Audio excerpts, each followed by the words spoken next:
We're looking at labor, we're looking at skills development. Unemployment is at a very high rate. 35% of the youth in this country do not have employment. That's about 4 to 5 million Kenyans. And that only makes up for a portion of the 12% that is unemployed in this country who should be in the working force. One of the things that the Kenya Kwanza government was looking into was sending a lot of the people, to foreign countries so that they can earn a living. PS Mwadime is here with us tonight. We were talking about the European scope. Tell us, how exactly will we cure unemployment through labor exploitation?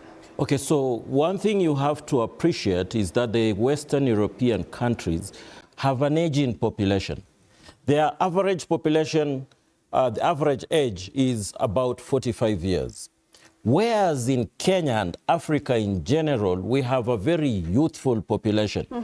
The statistics tell us that about 65% of our population is below the age of 35 years. All right. Now, that tells you that we need to capitalize on the opportunities that are opening up in Western European countries. And there are many. Right. Owing to the fact that they have an aging population, it's obvious that they need a big labor workforce to work in the industries, to work in the hospitality industry, to work in the ICT sector, actually literally all the sectors in the economy. So what we are doing is we are capitalizing on the opportunity that is opening up so that our young people do not remain idle or remain underemployed.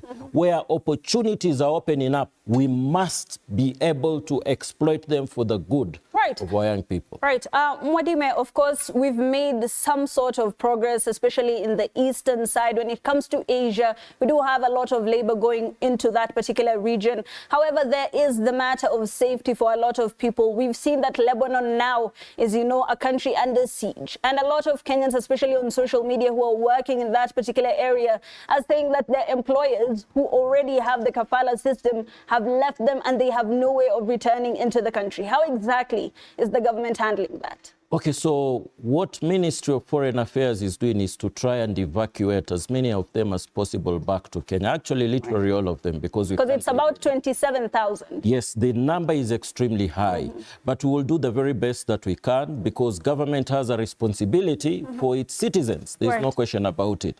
But let me explain the strategies that we have in place to ensure Kenyans are safe. Even in the Middle East, because I think there's been a lot of focus on the Middle East. Looking at the Western European countries, of course, their constitutions guarantee the rights of migrant workers. But I think we've had a few challenges in the Middle East. Now, we have established a toll-free number that Kenyans can call, which is manned 24/7. Any Kenyan finding himself or herself in a distressing situation can easily be able to reach out, to a public officer in Kenya who can then link up with our embassies abroad so that we can attend to that particular situation that the Kenyan is facing. So that is what we are doing. That is number one. Number two, we are pursuing new bilateral labor agreements that are rights-based, human rights-based.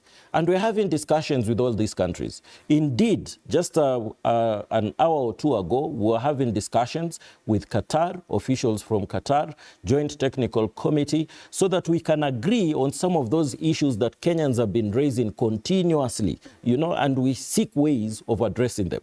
So in essence, what we're trying to say is this: Kenyans have already gone ahead of us and secured some of these jobs. But we must follow them up quickly and ensure that we have a structured and orderly way of managing them while they are out there. They find themselves in trouble, we are able to address those issues very fast. Not only that, we are deploying labor attaches. We have a labor attaché in UAE. We have another one in Qatar, but we are deploying an additional one in UAE. We are deploying an additional one also in Saudi Arabia, in Jeddah, and several other countries where we are signing bilateral labor agreements. The responsibilities of these labor attaches is to ensure that wherever Kenyans are, wherever they are working, they are able to follow them up and find out whether they are comfortable where they are, if they have issues that they would wish to raise with the government so that we can attend to them immediately, we can be able to do so. PS, of course, there's also the matter of safe houses. You did, according to my knowledge, you did say that there will be safe houses. Now, there is the kafala system, which is a system that has been in the Middle East for the longest time. They hold power over entry, over exchange of, I wouldn't say ownership, but employment and even exits. Would you say that these bilateral agreement changes would be, ridding them of this kafala system? Would Kenya be the only country where some of the workers do not have to, abide by the kafala system? What we are doing currently is we are sending out lawyers to study the legal framework that obtains in these countries.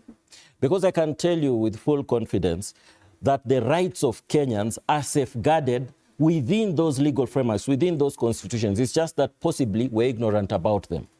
Now, Philippines has gone ahead and actually sent out, their legal officers to study the laws, and they are using those laws to secure the interests of their people working in these countries.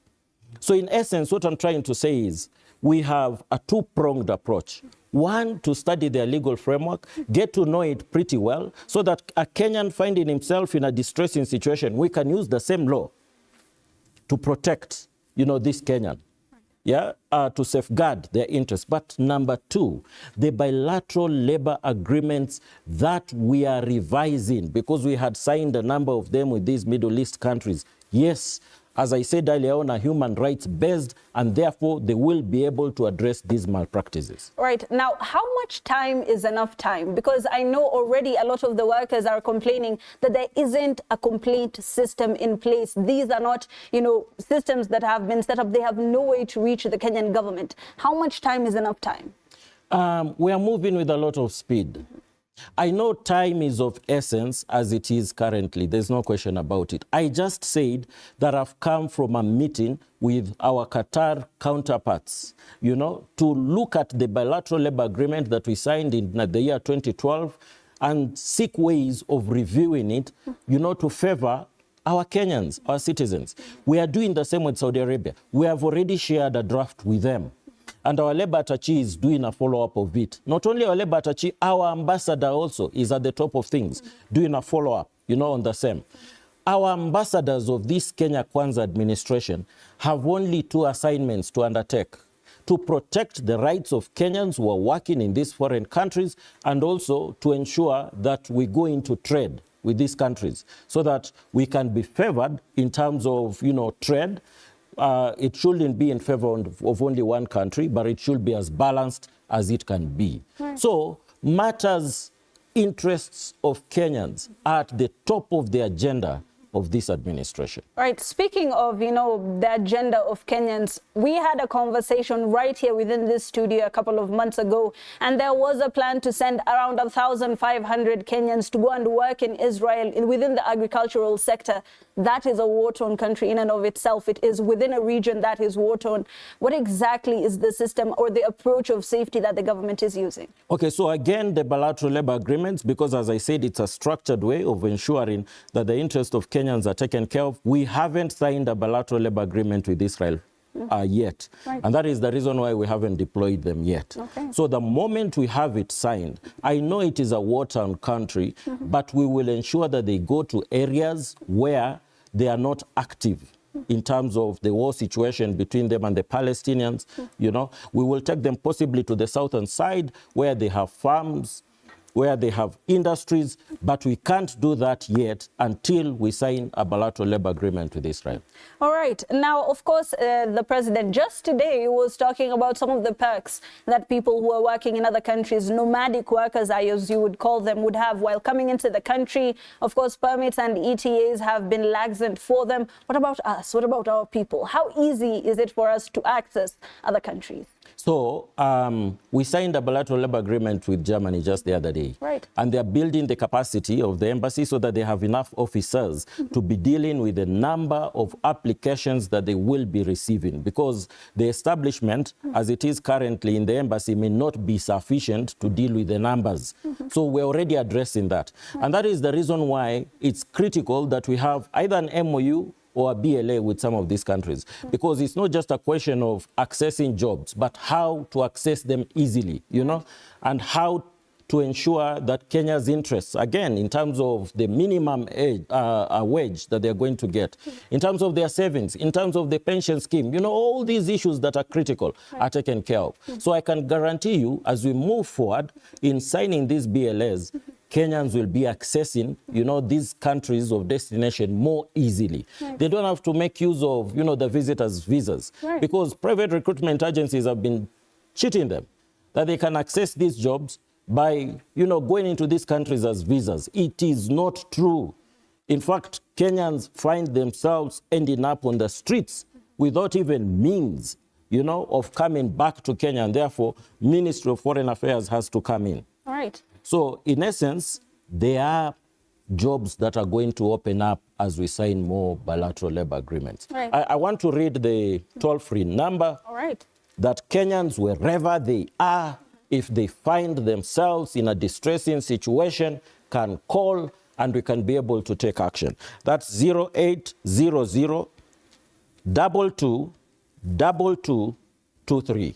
This is a number that is manned 24 hours, 7 days a week. Yes, maybe you can read it for them again. Yes, let me read it again. 0800 22 2223. Right. Even a Kenyan who has a relative out there can be able to share this number, so that then we can take action, to safeguard the interest of that Kenyan finding himself or herself in a troubling, situation. Right. P.S. There's a double-edged sword situation that we have here, catch-22, if you will. Now, a lot of Kenyans are saying that we're one of the most educated workforces within the African continent. We deserve professions that are, at par with what we've learned. And the president keeps on saying that there are jobs available abroad, but people are not taking it up as much as they should. But the people are saying that the jobs that have been availed to us are, casual laborers, blue-collar jobs, and we want the white-collar jobs. What is holding us back from accessing the white-collar jobs? What is holding us back is the arrangements that we have with these governments. What's taking so long then? I know within the Middle East, the kind of jobs that have been available are for unskilled labor. But we are pursuing, BLAs for professionals. We are pursuing a BLA with Saudi Arabia for professionals. We are pursuing a BLA even with the United Kingdom for professionals, because the BLA that we have currently is for medical staff, and in particular, nursing officers, And Germany is open also for professionals, And we are pursuing Canada also. That's another lucrative market that we can capitalize on. We are pursuing the former Eastern European bloc countries. That's another lucrative, market that we can pursue. And for all these countries that we are pursuing, it's for professionals. It's not unskilled labor, but for professionals. The lowest level that we intend to look at for unskilled labor is possibly those who have gone through very short-term, training courses, like plumbing, and many others, tailoring, and the like, who can go and also be able to secure employment. But as you can see, that is not purely unskilled labor. They have some skills that they can make use of, mechanics at low levels and the like. So our aim is to ensure the highly skilled Kenyans can gain employment there. Right.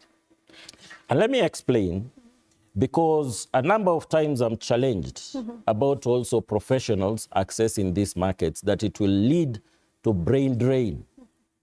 The other side of the coin of brain drain is brain gain. We are being very strategic about it.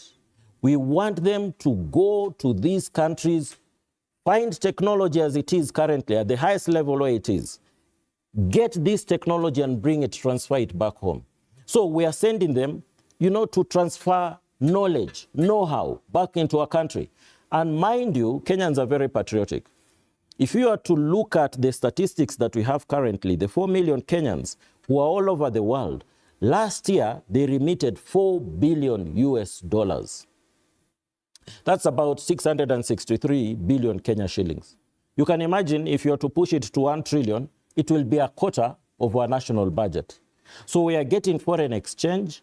And indeed, if you look at the previous traditional foreign exchange earners, you're talking of cash crops like coffee and tea, you're talking of hospitality industry, diaspora remittances have superseded what we've been earning traditionally, you know, through cash crops and what have you, in terms of our foreign exchange. All right. So in essence, what we're trying to say is this.